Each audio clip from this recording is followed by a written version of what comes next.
Welcome, my Love Light Lifers. Nattie Tee, your vibrational coach, and I help artists, entrepreneurs, and freelancers use the law of attraction to live their best lives. Today, what we're going to be talking about is Capricorn traits. This is a dear one to me. I am, if you don't know, a Capricorn, and I do hold these traits. So I've pretty much been advising myself as I put this video together. So if you haven't already, make sure that you hit that subscribe button and smash on that like button. It does wonders for the channel and it helps other people find this information.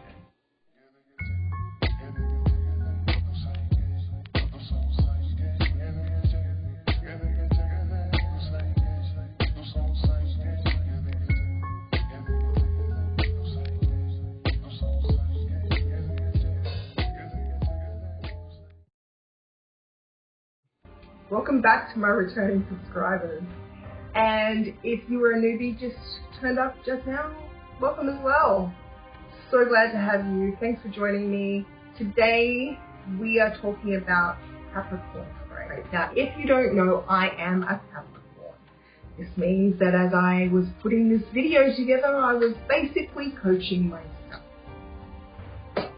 Okay. I'm not going to say anything, I'm just going to move on to the traits and let you see for yourself. Capricorns, our traits are these. We are serious, independent, disciplined, and tenacious. We sound like fun people, don't we? we can be. If you get to know us, we are fun. Mainly with this. Okay, first of all, loosen up. If you haven't noticed already, I've kind of taken this sort of advice for myself quite a while ago. When I first started my law of attraction journey, I had to learn. I had to learn how to loosen up. Why? Because taking things so seriously,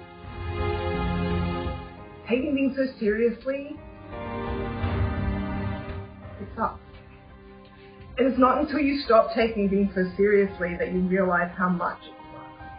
But I promise you, if you take some time to learn how to just loosen up a little bit, if you start to, even if you have to schedule some time to relax, to have fun, learn how to be spontaneous. Make a day, we love to schedule stuff. So even if you have to schedule a day that you're going to put nothing on. And then do whatever you feel like. Do whatever makes you happy. Do whatever you want to do that day. Promise yourself you're not going to make a single plan for that day. And just see what happens. Even if you waste that particular day, at least you enjoyed it. Give yourself a freebie every now and then. Find an hour out of the day to give yourself some free time mentally. Because we do. We get all up in our heads. That's how serious we are. We're all up in our heads all of the time. And so, listen up, Capricorn. I say lovingly. Super loosely. Next, we're into independent. Okay. We all know that being independent can be a good thing and it can be a bad thing. If you're independent and,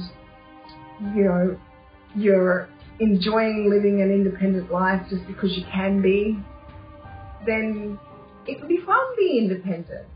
Not having to answer to anyone, not having to worry about anyone else. Just, I've got my stuff covered, that sort of thing. Fantastic. But here's the thing. If you're an independent person, there's a downside to it. What is the downside? The downside is that we find it hard to ask people for help. We try to do everything on our own. Most of the time, people who are largely independent are not as strong as you think they are. We're actually quite weak. And our weakness is we don't know how to work with others all the time. We often resort or fall back on ourselves. Not having anyone have your back, that sucks. It's not, as much as other people admire us for it, it's not really good if you want to manifest. However, that doesn't mean you have to become dependent. There is another term that I'd like to call your attention to called interdependent. What that means is that you acknowledge that you can't do it yourself and understand that whatever you need can come to you. In other words, you're not dependent on one specific person. You're not dependent on one specific place. You're not dependent on an organization or a family or a support group. You are dependent only on, let's call it, the universe to provide to you what you need when you need it. And if you understand how the law of attraction works, you will know that you are the one who is in control of matching up those vibrations so that you can receive those things. What it means is that when you need an extra pair of hands, there will be an extra pair of hands there. When you need somebody to bounce your ideas off, that person will be there. When you need some help carrying the groceries, somebody will see you and say, hey, would you like some help carrying your groceries? You're still taking help from other people. You're not trying to do it all on your own. However, you are taking responsibility for yourself, and you're not running into those dependency problems that people have when they're codependent or really dependent on other people, where other people will let you down. It's inevitable. We can't be everything to all people. Let's move on to discipline. Gosh, you sound like school teachers. This is terrible. But being disciplined can work for us. It means we can be a little rigid sometimes, so again, listen up. Not everything has to happen on the watch.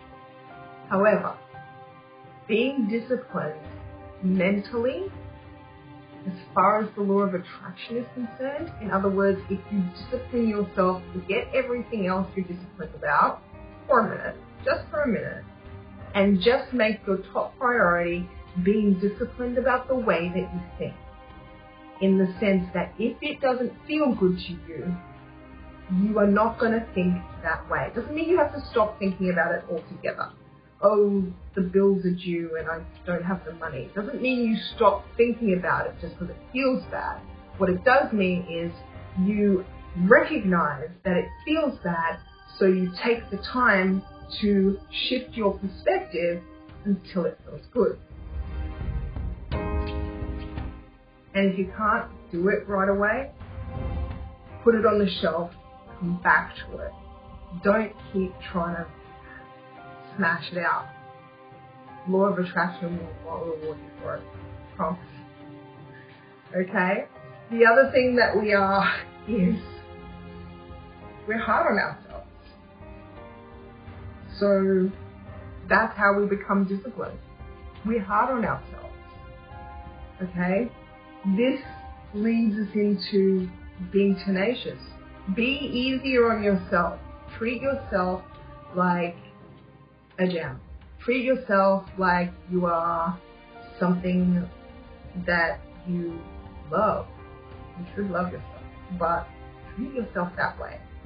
We think that we can beat up on ourselves every time that we feel crap or we didn't do what we were meant to do. It makes it worse. Now, being tenacious is just being able to, you need to be able to point that focus into a positive place.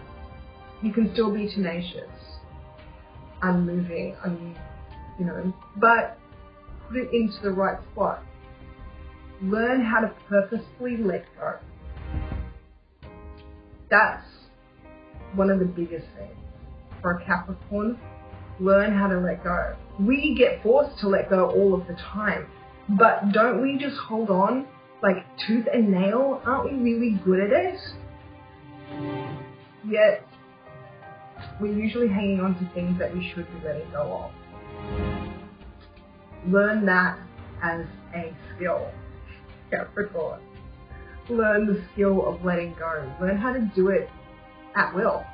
When you notice that something isn't good for you, because you're disciplined in the way that you think, then you can use your tenacity to decide, I'm going to let go of this. This is not serving me. I refuse to have it in my life.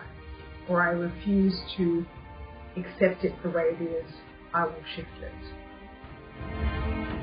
Okay? So, there it is, Capricorn. I hope you found this helpful, as I did when I was putting it together. And if you would like a personal coaching session with me, you can find the details down there in the description. I hope I'm talking to you very shortly, and I will see you